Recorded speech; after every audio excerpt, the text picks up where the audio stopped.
Bismillaahi Raxmaani Raxiim daawadayaal meel walba joogtaan taariikhdu maanta waa 14 bishii afraad 2023 qodobada caalamkooda ugu waaweyn waxaa ka mid ah FBI-da dowladda Mareykanka ayaa xabsiga dhigtay Jack oo ahaa askari ka tirsan ciidamada cirka ee dowladda Mareykanka oo 21 jir ah waxaana loo haystaa dukumiintiyo dhowaan lagu faafiyey baraha bulshada oo ku saabsan dagaalka Ukraine iyo Russia u dhaxeeya. Sidoo kale daawadayaal waxaa kaloo warkan yahanaa dowladda Iran oo soo bandhigtay ciidamada kala duwan qaybahooda iyo madaafiicda iyo diyaaradaha droonka iyo diyaaradaha qumaatiga kaca iyo diyaaradaha maaragtay MiG la yiraahdo Sukhoi 35 ay kasoo gateen dhawaan Russia madaafiicda qaybahooda kala duwan gantaalada ridada dhexe ku ridada dheer. Sidoo kale warka waxaa ku maqli doontaan oo haynaa madaxweynaha dowladda Faransiiska safarkii uu ku tagay China muxuu kala kulmay siyaasa maaragtay dowladda Mareykanka uga falcelisay safarkiisa hadallo uu ka sheegay dhawaan markuu soo noqday asagoo booqasho ku maray dalka Holland safarku kaga soo noqday dalka China. Sidoo kale waxaan haynaa dowladda Russia oo tijaabisay gantaalka la yiraahdo magaciisa ICBM-ka oo qaaradaha iskaga gudba Syria iyo Sacuudiga oo isku soo dhawaanaya wasiirka arrimaha dibadda Syria oo booqasho ku jooga dalka Sacuudi Carabiya. Daawadayaal warkii oo faahfaahsan ayaan hadda u gudagalanaa. Sarkaalkan la soo qabtay waxaa laga soo qabtay magaalada New York degmo u dhow magaciisa waxaa la yiraahdaa Jack Teixeira oo ahaa sarkaal ka tirsan ciidamada cirka ee dowladda Mareykanka waana 21 jir. Waxay ku eedeynayaan xeeladayaashu ay leeyihiin sarkaalkan waa ninkii faafiyey dukumiintigii halista badnaa ee ku qorneyd xogaha iyo maaragtay macluumaadka dagaalka Ukraine ka socda ilaa bilowgiisii ilaa iyo hadda iyo qorshaha dambe ay kasii leeyihiin dowladda Mareykanku.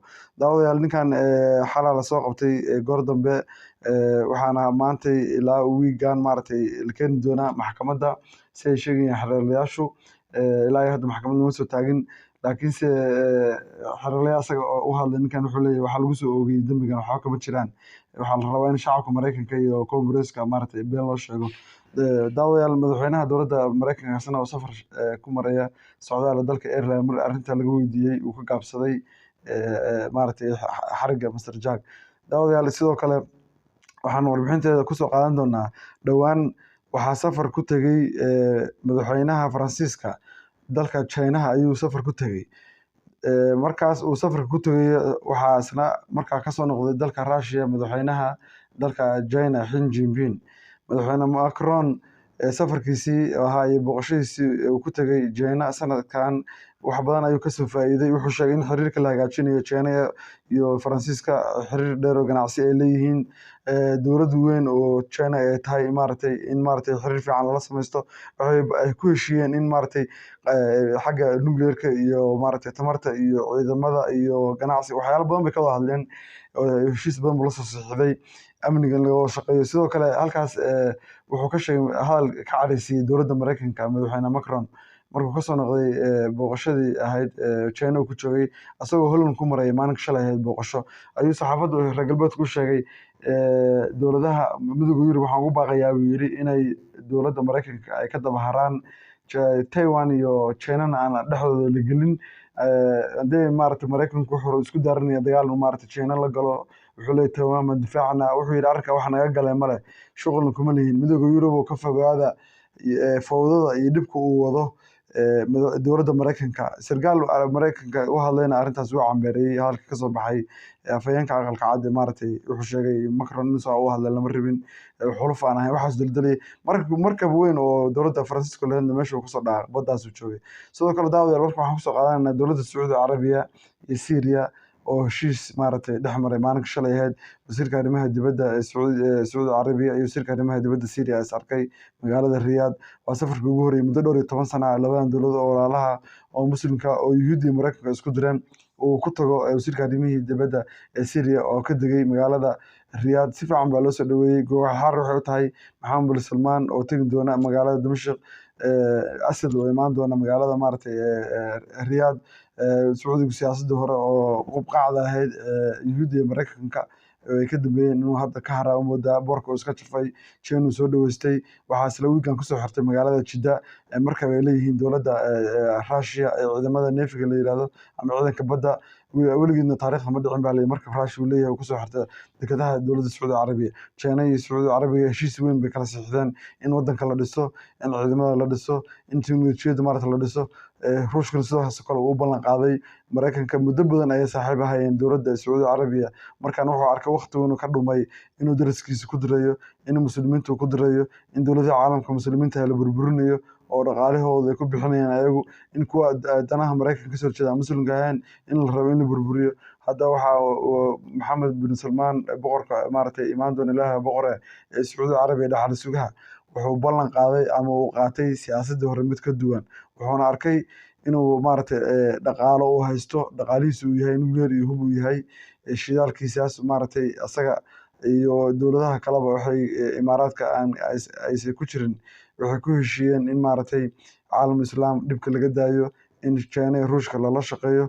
Daawadayaal warbixin baan iga diyaarin doonaa dhowaan ku saabsan siyaasadda cusub ee Sacuudigu qaatay oo waddadii hore uu ka leexday, arrinkaas oo maaragtay Mareykanka aan raali gelin, laakiin iyo saaxiibadii sida Yuhuudda iyo reer galbeedka kaleba in maaragtay China iyo Ruushka lasoo dhaweeyo. dowladihii horena maaragtay lala heshiiyo ay isku direen sida Iran. Dowladda Iran waxay soo bandhigtay hub noocii ugu dambeeyey ayaan warbixinta daawadayaal hordhaceeda ugu sheegay. Waxaa ka mid ah taangiyo casri ah oo aan weli hore loo arag. Dowladaha reer galbeedka oo arrinkan la fajacay, diyaaradaha qumaatiga u kaca iyo diyaaradaha droonka ayaa ka mid ahaa dowladda Iran waxyaalaha ay soo bandhigtay. Waxaa ka mid ah diyaaradaha droonka noocooda isqarxiya iyo noocooda waxa weeye intay ka kacaan saldhigooda ama xaruntooda markay howlgalka soo fuliyaan kusoo noqonaya bartilmaamoodkoodii. Sidoo kale waxay soo bandhigeen gantaalada ridada dhexe iyo kuwa ridada gaaban oo gaaraya ilaa 500,000 oo kiiloomitir u dhexeeya. Arrinkaas oo dowladda Yuhuudda ay ku baraarugtay maalinkii ay soo bandhigtay dowladda Iran qalabkan cajaa'ibka ah oo maaragtay ay soo bandhigtay maanta. Daawadayaal sidoo kale dowladda Iran hadda waxaa u moodaa inay xulafo ka heshay bariga dhexe oo ka mid tahay Sacuudi Carabiya, China iyo Ruushkii maaragtay in bariga dhexe hadda ay soo degayaan. Ciraaq hadda siyaasadda laftigeeda cusub bay qaadatay, Ruushka bay la heshiisay China, waxayna ugu baaqeen ciidamada Mareykanka inay halkaa ka baxaan. Sidoo kale daawadayaal sahnuuniyadda iyo dowladihii reer galbeedka waxaa u moodaa hadda in teknolojiyaddii iyo dhaqaalihiiba in hadda laisla ekaaday oo lasi soo gaaray, ayna dhammaatay xilligii bariga dhexe ay taladooda ka talin jireen. Sidoo kale daawadayaal warbixinta cajaa'iba oo waxaan idin soo diyaarin doonaa ku saabsan magaalada Bakhmuud haddii eebba idmo bacdal afur. Waxaan kusoo qaadan doonaa wasiirkii gaashaaniga oo maanta ka hadlay dowladda Ruushka oo sheegay magaalada inay gacanta ku dhigeen. Taliyaha ciidamada Wagner Groupkaasna oo qaylinaya aad u qaylinaya wuxuu sheegay in magaalada maaragtay dhimashadu badan tahay, dhaawacu badan yahay, magaalada ay godoomiyeen, waddooyin badan ay ka xireen, Ukrainiyiinta meel ay ka baxaan ay lahayn. Laakiin saxaafadda reer galbeedka waxay sheegayaan 80% ayay gacanta magaalada Bakhmuud ugu jidhaa maaragtay dowladda Ruushka.